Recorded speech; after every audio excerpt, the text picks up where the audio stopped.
Hello, Hello! we're Luke and James. Welcome aboard our adventure on Norwegian Prima. We sailed to Norway and Iceland on a 12-night cruise with Norwegian.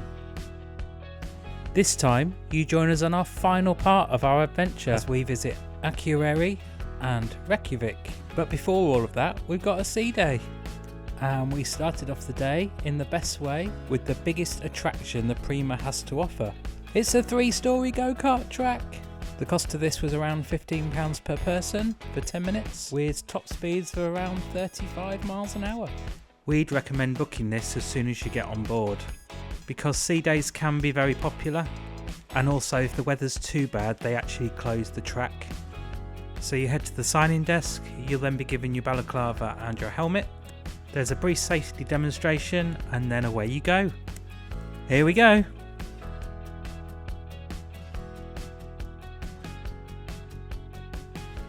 That was an awesome 10 minutes of fun, and guess who won? Looks very pleased with himself. So after that we checked out the Highlights magazine to see what else was going on board, and went for an explore. And we decided to have a really nice relax. So we had a chill out in the hot tub, did some reading, and then had an afternoon nap in the atrium. The Prima's atrium is small but perfectly formed, with some great seating. It's amazing to look out the big windows and see the view. You get some incredible views of the waves from here.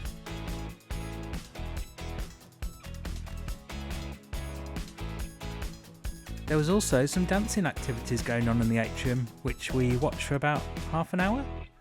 We then got changed for dinner and had a nice chill out in the atrium for a bit. Great for people watching this place. And then after dinner we had a really nice stroll around the decks. It was really windy, but it was worth it because we got to see another cracking sunset. This is what cruising's all about. So after watching the sun go down, we headed to our cabin for a bit, where we fell asleep. And I'd set my alarm, because we'd heard a rumour there was a strong possibility of the Northern Lights making an appearance. So my alarm went off about 1 AM, we dragged ourselves out of bed, and got out on a windy deck. And then all of a sudden, the Northern Lights started to appear! They appeared really faint at first. And we put our camera phones up to the sky, but as the clouds receded and it got darker, wow.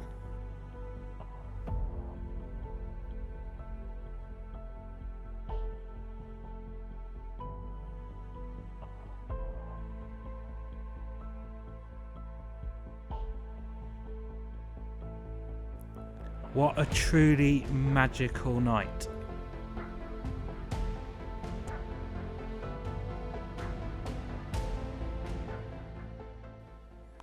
So the next morning, all blurry-eyed from our late night, we arrived into Akureyri. It was a beautiful sailing. The skies were clear, the sun was out, it was a beautiful day. We sailed through this shallow valley, but on either side there was mountains. The sea was so blue, and just in the distance we could see Akureyri in front of us. And just like that, we arrived into the city, where we spent the morning to have a really good explore. We wandered around the quaint little town area. There was sculptures to have your photo with. Loads of street art everywhere you looked, including these rainbow pavements, which we thought were just beautiful. Luke became obsessed with this little camper van. We took a walk up to the Akureyri church. It was really beautifully designed and built.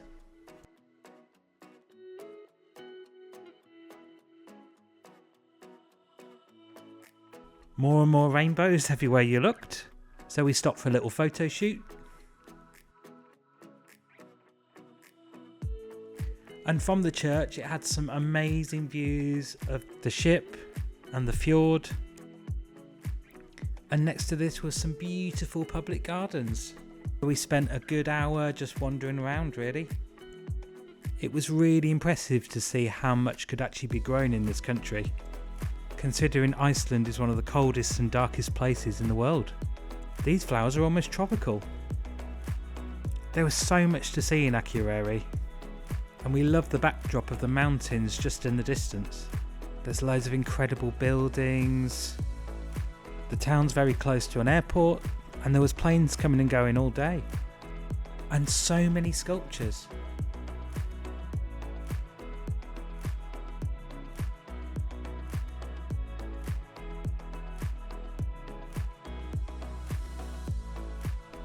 So we carried on down the rainbow path and headed back towards the ship and down to the waterside area.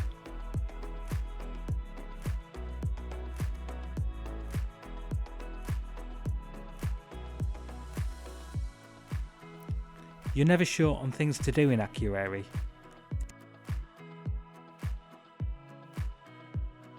We even discovered this really cool roundabout. Look how much fun I'm having.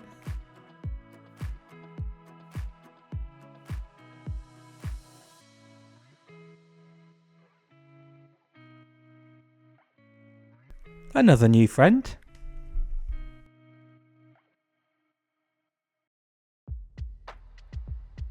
It's a really quirky town. We loved all the different coloured buildings as well. These must have had a lot of cheer on a gloomy day in Iceland.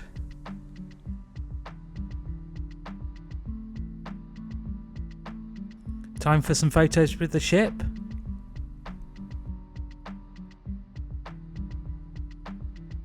And taking that absolutely breathtaking scenery.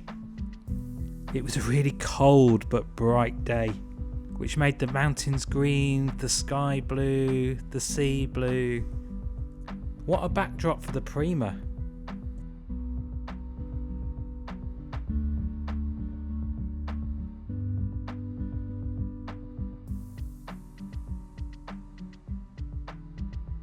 So over in the distance there is where we'll be heading later, where the Forest Lagoon is. More on that in a minute. So before heading back to the ship, we came across the Hof Cultural Centre, a public building, performing arts centre and conference centre. So we decided to go and have a quick look round. There was a visitors information centre here, a gift shop and a cafe. And outside, some more amazing sculptures overlooking the waterfront. And a perfect place to have a photo with the ship. So back on board to get ready for the afternoon. We spent about an hour on board and got ourselves ready for the Forest Lagoon. We'd pre-booked this a few days before and arranged getting here ourselves. We decided to walk from the ship. It was about 2 miles, took about an hour or so, but there wasn't a public footpath to get there, and a lot of time we found ourselves walking just on the roadside. If we'd have known, we'd have probably have taken a taxi. The Forest Lagoon is a geothermal spa located in Vakhlaskori Forest. It has 2 geothermal pools, a sauna and a steam room, and a few swim up bars. There's changing facilities here. Towels are not provided, but you can bring your own or rent one for around 900 ISK. It is one of the most beautiful spas we've ever been to.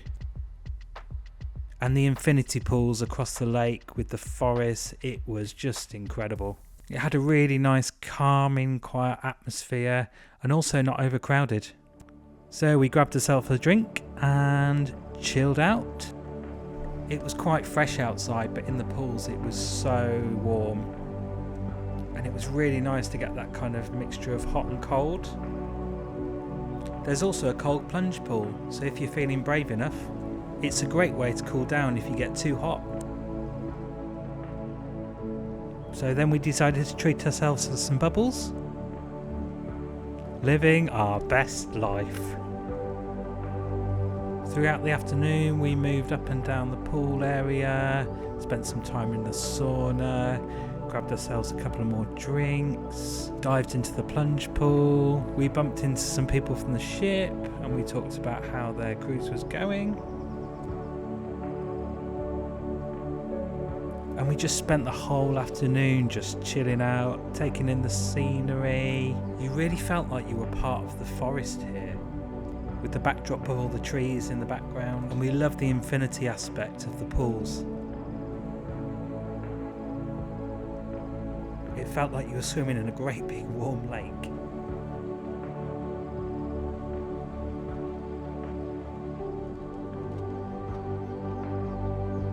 And we stayed here until it got dark. What an amazing afternoon. So the ship stayed in port overnight and gave us the opportunity to do some shopping in the morning and explore the town a little more. And we spent quite a lot of time sitting on the beach area near the ship, just taking in those breathtaking views really. Where we were also joined by MSC. It was a really busy port day.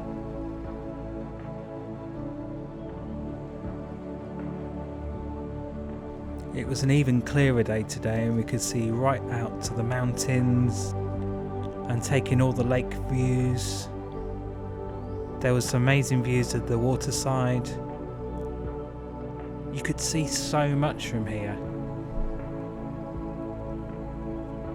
And we'd realised how much we'd actually walked yesterday. There was still snow on the mountains in September.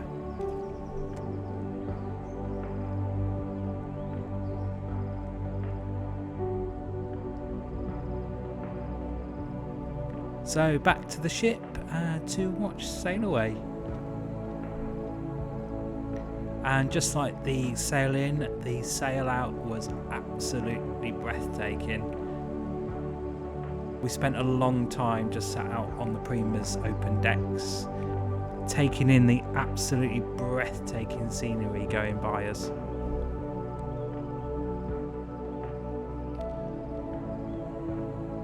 Pretty epic. This cruise was our first time exploring northern Iceland. We'd done southern Iceland on a holiday before, but just couldn't get over the breathtaking scenery up here. We definitely need to come back and explore more.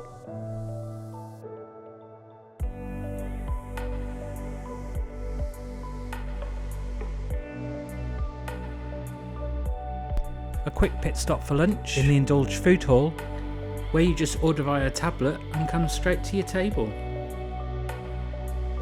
This was great because we wanted to eat and then just get back out and see some more views.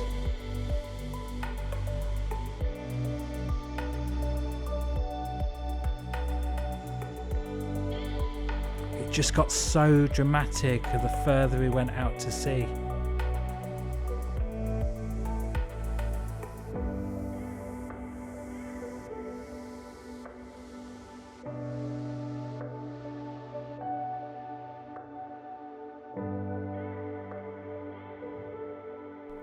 But by this time the temperature had dropped, so we decided on a hot drink inside and taking the views from the atrium. And a little bit of shopping. And play some really interesting ping pong. Check out this table. After that we headed to the observation lounge. The skies started to get really dramatic as we got into the evening. I think it was the end of the good weather we'd had all week. And time for some more people watching in the atrium. Check them all out dancing. This was our last evening at sea on board. So we decided to make the most of it. We had an evening stroll along the top deck, but the wind and the rain, it got really hard to stay outside for longer than a couple of minutes. I think there's a storm on the horizon. And somebody's braved the hot tub. It's so windy! Early night, ready for our arrival into Reykjavik, where unfortunately the weather hadn't improved. We jumped on a scooter into Reykjavik centre.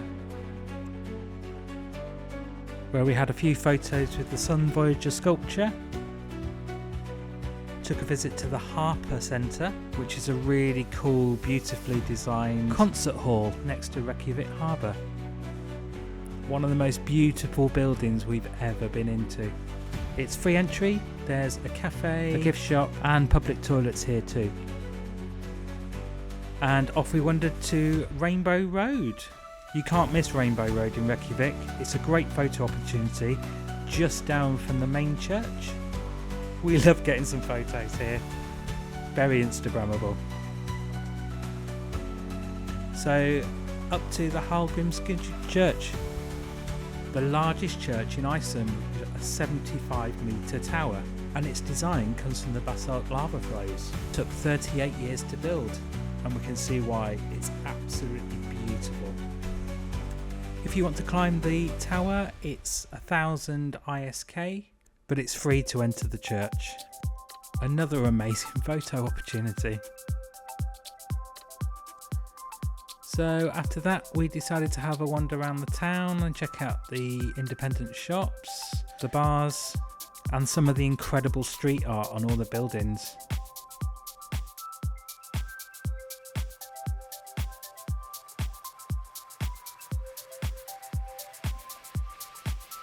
And you can't come to Reykjavik without visiting this famous hot dog stand. Since 1937 it's been serving up tasty, cheap for Iceland snacks. So the hot dog came with sauce and crispy onions. It was delicious. It's an Icelandic staple, so don't miss out if you plan a visit. And the land of fire and ice wouldn't be complete without steam rising from the pavements, right? Lots of sculptures around Reykjavik too. I think they need a hug. This one's the two fishermen, entitled Looking Out to Sea. We love all the buildings in Reykjavik as well, all nicely coloured.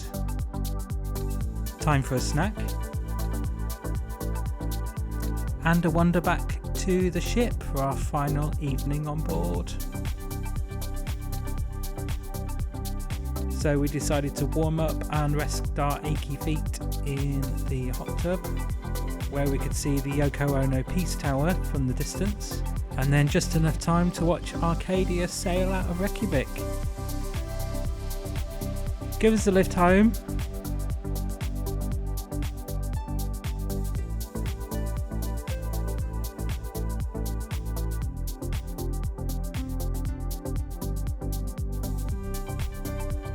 So it was time to say our final goodbyes to the Prima and our final night on board. We spent our evening in our favourite place, the observation lounge just overlooking the harbour, chilling out on the sofas and reminiscing about the good times we've had on board. And one final walk around the ship before heading to bed.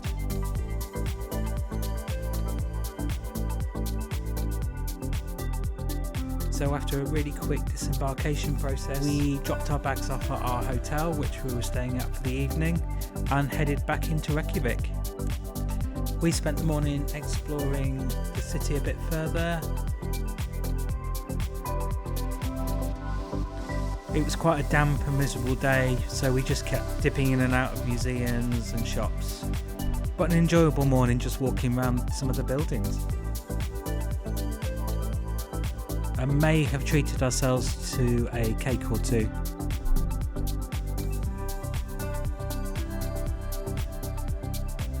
We then stocked up on some snacks for our afternoon and evening, and then made our way on the bus to the Sky Lagoon. It takes around 15 minutes from the city centre off the bus, and then had a little walk, and then rented another scooter to get us to our destination. So here we are, our second lagoon of the trip, the Sky Lagoon, which is an oceanside geothermal lagoon. It's the perfect way to unwind after a long walk and a cold morning pounding the pavements. So we got ourselves checked in, really easy process, got showered and changed, and into the lagoon we went, where we spent several hours lounging in the pools, under the waterfalls, and just spent some time relaxing. It was so peaceful here. And what an awesome way to finish our trip. The Sky Lagoon is an amazing place, and we left feeling so relaxed. Less crowded than the Blue Lagoon, and some amazing views out to the ocean. So we were starving after this, so we decided on some cheap chips, and then headed to bed for an early start on our flight. So we woke up around 5 AM, waited for the bus to the airport outside our hotel. There was literally barely anybody about. And made it to the airport about an hour later, where it was time to head home. Our flight was at 9:15 with EasyJet back to London Luton, with a flight time of around 3 hours. And here she is, our carriage awaits. This adventure has been absolutely incredible and one of our favourite cruises. The ports we've stopped at have been amazing. Thanks Norwegian Prima, it's been incredible. Thanks for watching. If you've enjoyed this adventure, don't forget to give it a like. And for more adventures, we'd appreciate if you could subscribe below. It really helps to grow our channel. See you next time.